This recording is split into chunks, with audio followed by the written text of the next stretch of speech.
શું તમે જાણો છો કે માત્ર 2 યોદ્ધાઓએ પોતાની બુદ્ધિથી અલ્લાઉદ્દીન ખિલજીની આખી સેનાને મૂર્ખ બનાવી દીધી હતી? ચિત્તોડગઢના એ વીર રક્ષકો એટલે ગોરા અને બાદલ.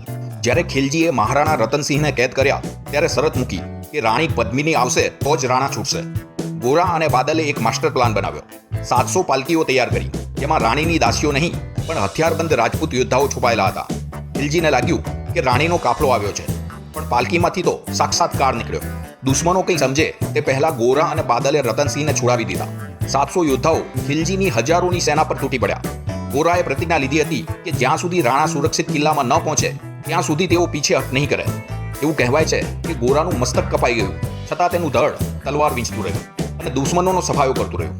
માત્ર 12 વર્ષની ઉંમરના બાદલે કાકાના બલિદાન પછી એવું તો યુદ્ધ કર્યું કે ખિલજીની સેના ભાગવા લાગી. આ 2 વીરોએ સાબિત કર્યું કે સંખ્યાબળ કરતાં સાહસ અને વ્યૂહરચના એ મોટી હોય છે. આજે પણ ચિત્તોડગઢના પથ્થરો ગોરા અને બાદલની વીરતાની સાક્ષી પૂરે છે.